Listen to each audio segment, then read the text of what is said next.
शुरुआत कर लेते हैं हम अपने वीडियो लेक्चर से। सबसे पहले आप लोगों को मैं बता दूं कुंभ मेले के बारे में जो इतिहास है, जो सबसे प्रचलित कथा है, उसकी हम बात कर लेते हैं कि कुंभ मेला क्यों लगता है, इसका इतिहास क्या है। दोस्तों आप लोगों ने एक कथा सुनी होगी, ठीक है, समुद्र मंथन। जब समुद्र मंथन चल रहा था तो समुद्र मंथन के दौरान कई सारे तत्व निकले थे और सबसे बाद में निकला था अमृत, ठीक है। और ये जो अमृत है एक कलश में निकला था, एक घड़े में निकला था, ठीक है।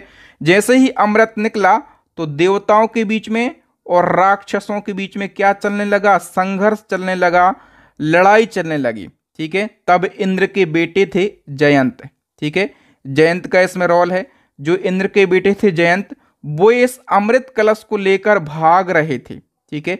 जैसे ही जयंत भाग रहे थे तो इस घड़े से क्या हुआ कि इस घड़े से 4 बूंदें जो है धरती पर पड़ी, अमृत की 4 बूंदें धरती पर पड़ी।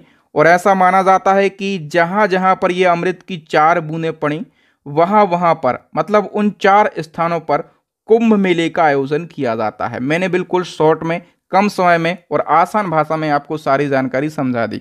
अब हम बढ़ते हैं प्रश्न उत्तरी की तरफ, यानी कि जो क्वेश्चन बनते हैं उनकी तरफ हम बढ़ते हैं। तो पहला क्वेश्चन है, विश्व का सबसे बड़ा मेला कुंभ मेला भारत के कितने पवित्र स्थानों पर लगता है। तो मैंने बताया कि कुंभ मेला भारत के 4 पवित्र स्थानों पर लगता है, ठीक है। वो 4 पवित्र स्थान कौन कौन से हैं, या फिर भारत में कुंभ मेला का आयोजन कहाँ कहाँ पर किया जाता है। 4 पवित्र स्थानों पर लगता है, एक प्रयागराज में, दूसरा लगता है नासिक में, तीसरा लगता है उज्जैन में और चौथा स्थान है हरिद्वार। तो इन सभी स्थानों पर भारत में कुंभ मेला लगता है।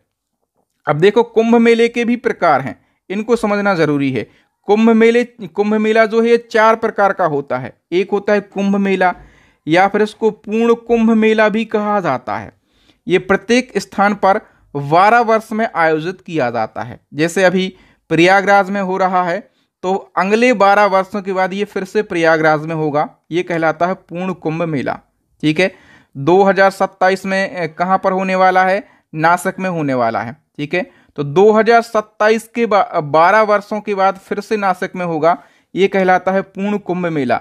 यानी कि 12 साल के बाद उसी स्थान पर जो आयोजित होता है कुंभ, उसको हम कहते हैं पूर्ण कुंभ। एक होता है अर्ध कुंभ मेला, तो अर्ध मतलब आधा कर दो, ये 12 सालों के बाद में होता है। तो अर्ध कुंभ मेला 6 साल के अंतराल से होता है, लेकिन ये केवल 2 स्थानों पर होता है, हरिद्वार में और प्रयागराज में। फिर होता है महाकुंभ मेला, जब दोस्तों 12 पूर्ण कुंभ मेले हो जाते हैं, ठीक है, तब ये लगता है 144 वर्षों के बाद। और दोस्तों 144 वर्षों के बाद ये केवल प्रयागराज में लगता है। जैसे अभी जो आयोजन हो रहा है 2025 में, ये महाकुंभ मेला है, ठीक है। फिर एक होता है माघ कुंभ मेला, ये प्रयागराज में होता है जनवरी फरवरी में, और ये हर साल आयोजित होता है। तो कुंभ मेले की ये 4 प्रकार मैंने बिल्कुल आसान भाषा में आपको समझाए हैं। मुझे उम्मीद है कि आपको ये चारों प्रकार समझ में आ गए होंगे। अब बताओ कि जो प्रयागराज में कुंभ मेला है ये किन नदियों के संगम पर होता है। तो दोस्तों प्रयागराज में गंगा, यमुना और सरस्वती नदियों के संगम पर कुंभ मेला लगता है, ठीक है। मध्य प्रदेश का जो उज्जैन है, महाकाल नगरी, यहाँ पर भी कुंभ मेला लगता है। किस नदी के किनारे, तो क्षिप्रा नदी के किनारे लगता है उज्जैन में कुंभ मेला। थोड़ी सी और डिटेल को हम जान लेते हैं। देखो जो कुंभ मेला है, मैंने बताया कि 4 शहरों में लगता है। किन किन नदियों के किनारे, यहाँ से क्वेश्चन बन जाते हैं, ये आपको जानना जरूरी है। तो हरिद्वार में लगता है गंगा नदी के किनारे, उज्जैन में लगता है क्षिप्रा नदी के किनारे, नासिक में लगता है गोदावरी नदी के किनारे, और प्रयागराज में त्रिवेणी संगम यानी कि गंगा, यमुना और सरस्वती नदियों के तट पर यह मेला लगता है। ये मेला अक्सर मकर संक्रांति के दिन ही शुरू होता है, और कुंभ मेला जो है 12 साल में जो है 3 साल के अंतराल पर 4 स्थानों पर आयोजित किया जाता है, ठीक है। और जो पूर्ण कुंभ है ये 12 वर्ष पर, और अर्ध कुंभ 6 वर्ष के अंतराल पर होता है, ठीक है। और अर्ध कुंभ प्रयागराज और हरिद्वार में ही आयोजित किया जाता है। दोस्तों कुंभ मेला और अर्ध कुंभ मेला क्रमशः कितने वर्षों में आयोजित होता है। तो कुंभ मेला हर 12 वर्षों में, और अर्ध कुंभ मेला हर 6 वर्ष के अंतराल पर आयोजित किया जाता है। कुंभ मेला को यूनेस्को की अमृत सांस्कृतिक विरासत की सूची में कब सूचीबद्ध किया गया? तो दोस्तों कुंभ मेले को यूनेस्को की सूची में भी शामिल किया गया है, मोस्ट इंपोर्टेंट क्वेश्चन है। और ये कब शामिल किया गया? 2017 में। भारत में कुंभ मेले का आयोजन कितने वर्षों के अंतराल से किया जाता है? तो कुंभ मेला 12 वर्षों के अंतराल से आयोजित होता है और अर्ध कुंभ ये 6 वर्षों के अंतराल से आयोजित किया जाता है। ठीक है, 2025 में जो 144 वर्षों के बाद महाकुंभ मेला लग रहा है, इसका आयोजन प्रयागराज में किया जा रहा है। कहाँ पर? प्रयागराज में। ठीक है, बताइए दोस्तों, जब गुरु कुंभ राशि में होता है और सूर्य मेष राशि में प्रवेश करता है तो कुंभ कहाँ पर लगता है? दोस्तों ऐसी स्थिति जब बनती है राशियों की, तब ये कुंभ मेला लगता है प्रयागराज के अंदर। ठीक है, याद रखना आप लोग। नेक्स्ट क्वेश्चन है, किस आधार पर यह तय किया जाता है कि कुंभ मेला का आयोजन कहां पर किया जाएगा? तो दोस्तों राशियों के आधार पर तय होता है कि कुंभ मेला कहां पर आयोजित किया जाएगा। कुंभ मेला प्रयागराज में किस माह में लगता है? तो प्रयागराज में ये जनवरी से फरवरी के बीच में लगता है। ठीक है, अब बताइए कि जो महाकुंभ मेला है 2025 प्रयागराज में लगा है, इसकी शुरुआत कब हुई? तो दोस्तों इसकी शुरुआत हुई है 13 जनवरी 2025 को। ठीक है, और 13 जनवरी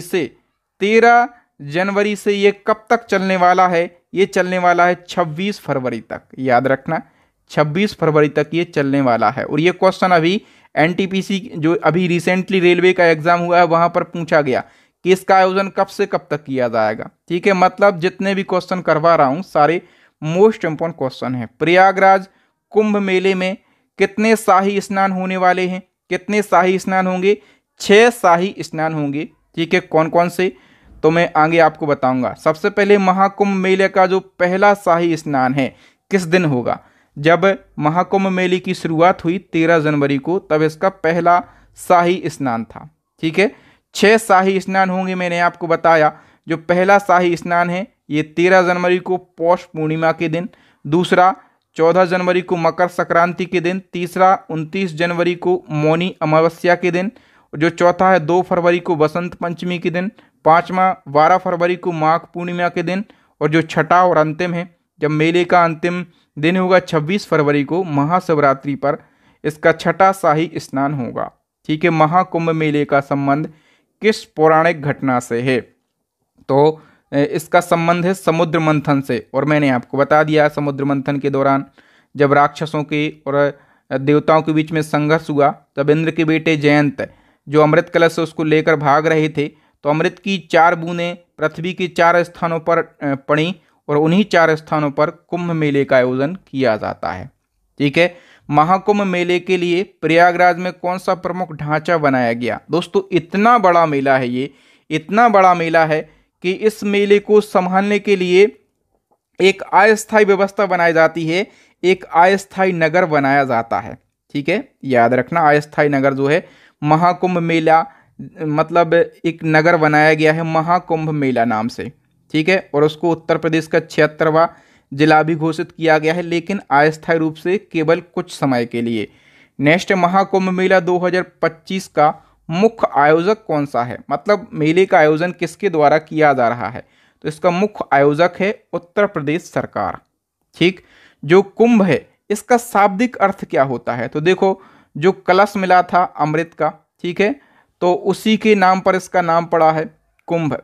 ठीक है, याद रखना कलश या फिर घड़ा इसका शाब्दिक अर्थ होता है। नेक्स्ट, ऐसा कौन सा मेला है जिसको अंतरिक्ष से भी देखा जा सकता है? तो दोस्तों मैंने बताया कि सबसे बड़ा मेला है ये, इसको अंतरिक्ष से भी देखा जा सकता है। और ये जो क्वेश्चन है ये क्वेश्चन रिपीट हुआ है। ठीक है, मतलब ये क्वेश्चन पूछा गया था एक बार एग्जाम में। महाकुंभ मेले का वर्णन किस ग्रंथ में है? तो दोस्तों स्कंद पुराण में महाकुंभ मेले का वर्णन देखने के लिए मिलता है। महाकुंभ मेला किस धर्म से संबंधित है? तो ये तो हिंदू धर्म से संबंधित है। महाकुंभ मेले में सबसे महत्वपूर्ण अनुष्ठान कौन सा है? सबसे महत्वपूर्ण अनुष्ठान जो है वो है स्नान करना वहां पर। नेक्स्ट, महाकुंभ मेला 2025 में कितने करोड़ लोगों के आने की संभावना है? तो लगभग 40 से 45 करोड़ लोग आने की संभावना है और इतने ही लोगों की व्यवस्था वहां पर सरकार के द्वारा बनाई गई है। आगामी जो कुंभ मेला है 2027 में, ये कहाँ पर लगेगा? तो ये नासिक के अंदर लगने वाला है। महाकुंभ मेले की जो परंपरा है किस युग से शुरू हुई? तो इसकी जो परंपरा है लगभग द्वापर युग से मानी जाती है। महाकुंभ मेले में सुरक्षा व्यवस्था की जवाबदेही किसकी है? तो सुरक्षा व्यवस्था की जो जवाबदेही है भारतीय सेना भी वहां पर मतलब तैनात की गई है। पुलिस और अर्धसैनिक बल भी तैनात किए गए हैं। मतलब ये जो जवाबदेही है केंद्र सरकार की भी है और उत्तर प्रदेश सरकार की भी ये जवाबदेही है। ठीक है, तो डी ऑप्शन करेक्ट आंसर हो जाएगा। निम्नलिखित में से किस मेले को आदिवासियों का महाकुंभ कहा जाता है? तो आदिवासियों का महाकुंभ कहा जाता है दोस्तों मेडरम यात्रा मेला के लिए। और ये जो मेडरम यात्रा मेला है ये दक्षिण भारत का प्रमुख मेला है और इसका आयोजन मतलब किस राज्य में ये लगता है? तेलंगाना राज्य में लगता है। ठीक है, और इसको आदिवासियों का महाकुंभ कहा जाता है।